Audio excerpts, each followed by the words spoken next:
हाय everyone. So ये video basically second round of counselling होगी जो बीटेक लैटरल एंट्री एडमिशन्स जो कि आज 5 अगस्त से 9 ऑफ अगस्त तक जो चलेगी। तो इस काउंसलिंग में बेसिकली जो बीटेक लैटरल एंट्री कैंडिडेट्स है, जो D2D कैंडिडेट जो हम लोग बोलते हैं, उन कैंडिडेट्स के लिए ये चॉइस फिलिंग होगी। इनकी सीट इसके सबसे पहले दो चीज़ें इसमें हुई। एक तो सबसे पहले आपकी रिवाइज शेड्यूल आपकी जारी की गई थी कि आपकी जो काउंसलिंग की डेट है जो पहले 3 तारीख से स्टार्ट हो रही थी वो चेंज होकर 5 अगस्त कर दी गई थी। 5 से 9 तक आपके एडमिशन चॉइस फिलिंग चलेगी, फिर उसके बाद एडिट आएगा, फिर उसके बाद आपके एडमिशन्स के प्रोसेस है जो 14 से 21 के बीच में है। फर्स्ट राउंड ऑफ काउंसलिंग हुई, फिर उसके बाद जो सीट मैट्रिक्स में सीट्स जो बची हैं वो आपके सामने मैं अभी स्क्रीन पे दिखा रहा हूँ। यहाँ पे आप ये अपने काउंसलिंग के पोर्टल से भी डाउनलोड कर सकते हैं। मैं दिखा दूंगा कहाँ पे ये अवेलेबल है, जहाँ पे आप देख सकते हैं। तो बेसिकली ये वीडियो 5 से 7 मिनट का मैं बता दूंगा कि किस रैंक वाले जो बचे हुए हैं, जिनको फर्स्ट राउंड ऑफ काउंसलिंग किसी को अगर सीट मिल गई है, तो ऑब्वियस सी बात है कि सेकेंड राउंड में वही जो इसमें बहुत सारे कंडीशंस होते हैं। मैं आपको समझा देता हूँ जो भी लोग हैं कि अगर किसी को फर्स्ट राउंड में कोई सीट मिल गई है तो ऑब्वियस सी बात है कि वो सेकेंड राउंड में अगर बैठ रहा है सीट मिलने के बाद, फर्स्ट राउंड के एडमिशन्स उसने करा लिया, तो ऑब्वियस सी बात है कि उसको जो कॉलेज मिला उससे वो बेहतर ही कॉलेज चूज़ करेगा। अगर किसी को बाई चांस यूसेट मिला हुआ है तो ऑब्वियस सी बात है कि उस सिंदरी या जीसी पलामू के लिए ट्राई मारेगा या फिर पीपी मोड के फ्री सीट्स के लिए ट्राई मारेगा। और जिनको कोई सीट्स नहीं मिले फर्स्ट राउंड में तो ऑब्वियस सी बात है कि वो हर कॉलेजेस उनके लिए ओपन ही रहेंगे। तो और सिक्योरिटी डिपॉजिट का सीन ये है कि मैंने क्लियरली बता दिया जस्ट कल के वीडियो या कल या परसों जो सुबह में वीडियो आई थी जिसमें मैंने सिक्योरिटी डिपॉजिट का बाकायदा 4 से 5 मिनट में ही बता दिया था कि कैसे आपको सिक्योरिटी डिपॉजिट वापस मिल सकता है और किन कंडीशंस पे आपके सिक्योरिटी डिपॉजिट नहीं मिलेंगे। तो प्लीज़ उस वीडियो को रेफर कर लीजिएगा, देख लीजिएगा फास्ट फॉरवर्ड करके, या फिर मैं उसका लिंक डिस्क्रिप्शन बॉक्स में भी ऐड कर दूंगा या फिर इस वीडियो के आई बटन में भी आपको दिख जाएगा। तो जिनको सीट्स मिल गए हैं भाई, वो तो जो भी कॉलेजेस आपको पसंद है सेकेंड राउंड के हिसाब से, जो आपको फर्स्ट राउंड नहीं मिले तो उससे बेहतर ही आप ऑप्शंस रखें। बीआईटी सिंदरी में सीट्स एकदम ना के बराबर ही बची हैं तो आप देख सकते हो। बाकी आपके फ्री पीवीपी मोड के फ्री सीट्स बचे हुए हैं ब्रांचेस में, जो भी ब्रांचेस आप जाना चाहते हो। और बाकी दुमका चाईबासा में भी बचे हुए हैं और रामगढ़ में भी, और जीसी पलामू में भी देखोगे तो अच्छे खासे सीट्स बचे हुए हैं। एक एक करके ही बचे, बट कुछ कुछ सीट्स हैं, 29 सीट्स हैं सिविल इंजीनियरिंग में टोटल मिला के।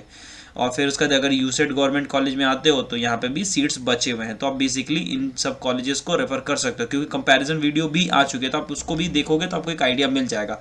अब अगर किसी को सीट्स नहीं मिले या फिर मिले फिर भी किस रैंक वाले को क्या वो रख सकते हैं। तो सेंस ये बनता है कि भाई बीआईटी सिंदरी में सीट्स कम है, फिर जीसी पलामू भी कुछ कुछ ही ब्रांचेज में हैं, जैसे शायद मैकेनिकल में ही सीट्स बचे हैं, बाकी सब ब्रांचेज में सीट्स हैं नहीं। तो ऑब्वियस सी बात है कि आप पीपीपी मोड के फ्री सीट्स पे ध्यान दें और यूसेट के कॉलेजेस पे फोकस करें। अदरवाइज अगर आपको कोई सीट्स मिल गई हैं पिछले एडमिशन में तो ऑब्वियस सी बात है कि आप सिंदरी के लिए आप नाम का ट्राई कर सकते हैं, बट 200-300 रैंक वालों को सिंदरी तो फिर मिलेगा नहीं, वो भी सिंपल सा बात है।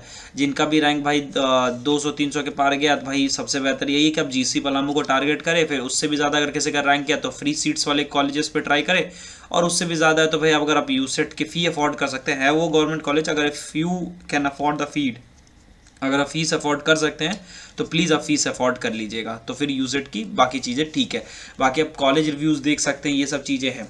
क्योंकि सीट मैट्रिक्स में देख के सीट्स बहुत ज़्यादा होती नहीं है लैटरल एंट्री प्रोग्राम्स के लिए। बाकी आप प्राइवेट कॉलेजेस में तो सीआईटी है, एक आरवीएस है जो टॉप इंजीनियरिंग कॉलेज के वीडियो में हमने उनको ऐड किया था।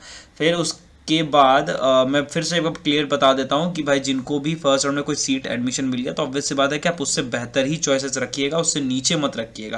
क्योंकि अगर आपको कोई सेकंड राउंड में सीट अलॉट होता है तो फर्स्ट राउंड में किसी ने अगर एडमिशन करा लिया सीट मिलने के बाद तो उसका वो फर्स्ट राउंड वाला सीट अपने आप ऑटोमेटिकली कैंसिल हो जाएगा। तो फिर आपको पिछले वाले कॉलेज से सब चीज़ें डॉक्यूमेंट वॉक्यूमेंट लेके फिर आपको जाके दूसरे कॉलेज में एडमिशन कराना होगा। तो इससे बेहतर यही कि आप हो सकता है अगर वो जिस कॉलेज में आपको अच्छा कॉलेज में हो गया, जैसे मान लीजिए अगर पीपीपी मोड के कॉलेजेस में हो गया आपका एडमिशन फर्स्ट राउंड में से, तो आप पीपीपी मोड के कॉलेजेस को सेलेक्ट कर लीजिए। अब अगर चाईबासा हुआ तो रामगढ़ दुमका रख लीजिए, तो उनके अपने अपने में ही शिफ्ट होने में कोई इशू नहीं होता। बाकी दूसरे कॉलेजेस में अगर चला जाता तो फिर उनका फीस देने का नाटक होता है, ये सीन वो सीन, तो बहुत सारी चीज़ें होती हैं। तो ये चीज़ें आप क्लियर कर लेना उन कॉलेजेस से भी जिन कॉलेजेस में अगर आप फर्स्ट राउंड में किसी का हो गया, जिसका कोई सीट नहीं मिला है कोई फर्स्ट राउंड में, तो ऑब्वियस सी बात है कि आप भाई रैंक अगर आपकी 200-300 में, तो मैंने जो बताया भाई आप उसके हिसाब से कर सकते हो। उसका पीवी मोड और जीसी पलामू और यूसेट को आप रखो, आपको कंफर्म मिलेगा। लेकिन रैंक जिनका 2000-3000 से भी ज़्यादा है तो भाई आप बैकअप में पेमेंट सीट्स भी रखिए पीवी मोड के, और एक आरवीएस जमशेदपुर और सीआईटी रांची प्लीज़ रखिए, वरना फिर आपको फिर सेकेंड राउंड में भी सीट मिलना मुश्किल है। क्योंकि प्रॉब्लम ये है कि लैटरल एंट्री में एक तो सीट्स कम होती हैं, रैंक ज़्यादा होने से मुश्किल और बढ़ जाती है, तो प्लीज़ आप बैकअप्स के भी बैकअप रखना पड़ता है। तो बेसिकली लैटरल एंट्री के इस चॉइस फिलिंग में कोई बड़ा चीज़ है नहीं। अब अगर कोई पहली बार चॉइस फिलिंग कर रहा है तो प्लीज़ हम आपको ये सजेस्ट करेंगे कि ये वीडियो आप एक बार देख लीजिएगा चॉइस फिलिंग की, जहाँ पे हमने बता दिया था एक बार स्टार्टिंग में ही फर्स्ट राउंड में कि चॉइसेस को कैसे फिल करना। तो इसके लिंक आपको डिस्क्रिप्शन बॉक्स में ऐड मिल जाएगी, तो प्लीज़ आप चॉइसेस इसमें फास्ट फॉरवर्ड करके देख लीजिएगा, आधा भी देखिएगा तो समझ में जाएगा कि चॉइसेस करने के हैं। सिक्योरिटी डिपॉजिट जिसने भी पहली बार फर्स्ट राउंड में दे दिया है तो उनको बार बार देने की जरूरत नहीं है, सिर्फ आपको काउंसलिंग फी पेमेंट करने की जरूरत है। तो मैं आपको दिखा देता हूँ कहाँ से आपको जाके करना है। तो ये ऑनलाइन काउंसलिंग वाले पोर्टल में आप जाइएगा, जो सेकंड नंबर है इंजीनियरिंग लैटरल एडमिशन, इसमें जाइएगा, आपके यहाँ पे डेट आपको जो दिख जाएगी, फिर नोटिफिकेशन में भी जाके आप चेक कर सकते हो जो आपकी रिवाइज शेड्यूल आई थी, और प्लस आप अपना सीट मैट्रिक्स भी यहाँ से भी देख सकते हैं फर्स्ट राउंड के एडमिशन्स के बाद। फिर यहाँ से आप जाके अपना रजिस्ट्रेशन करके लॉगिन करके आप जाके देख सकते हैं। जिन्होंने पहली बार जो ये पहली बार राउंड करेंगे तो प्लीज़ आप न्यू रजिस्ट्रेशन में जाके कर लीजिएगा, ठीक है, याद से। जो पहली बार ये काउंसलिंग कर रहे हैं, मान लीजिए कोई किसी ने फर्स्ट राउंड नहीं अटेंड किया हो तो भाई तो आपको तो सिक्योरिटी डिपॉजिट भी देना पड़ेगा, फिर न्यू रजिस्ट्रेशन करके लॉगिन करिएगा। और वो कैसे करना है, ये चॉइस फिलिंग वीडियो जो मैं यहाँ पे दिखा रहा था वो आपको डिस्क्रिप्शन बॉक्स में उसकी लिंक भी मिल जाएगी, आप प्लीज़ वहाँ से जाके एक बार रेफर करके रेफरेंस लेके देख लीजिएगा। और अदरवाइज जो पहले से कैंडिडेट भाई रजिस्टर्ड है उनको सिक्योरिटी डिपॉजिट तो देने की जरूरत नहीं, आप लॉगिन करिए, फिर से चॉइस फिलिंग आप काउंसलिंग फी पेमेंट करके आप कर सकते हैं, ठीक है। तो ये ही सीन है। बाकी जो किस रैंक वालों को क्या कॉलेजेस मिल सकती हैं, क्या सजेशंस हो सकते हैं, हमने पहले ही दे दिया है। बाकी कोई भी तरीका से अगर आपको कॉन्टैक्ट करने की इच्छा हो तो भाई आप डिस्क्रिप्शन बॉक्स में बहुत सारे सोशल मीडिया प्लेटफॉर्म्स के आपको लिंक मिल जाएंगे, तो आप वहाँ से आके पूछ सकते हैं। और सिक्योरिटी डिपॉजिट का जो मैंने बताया आप प्लीज़ उस वीडियो को देख लीजिएगा, आपको फिर कोई कन्फ्यूजन नहीं रह जाएगी। बाकी फिर भी कुछ रहती है तो आप कमेंट करिए वीडियोज़ में, हम लोग जवाब दे देंगे। तो इस वीडियो में इतना ही था, तब तक मैं आप लोग से अगली वीडियो के थ्रू मिलता हूँ। Bye bye.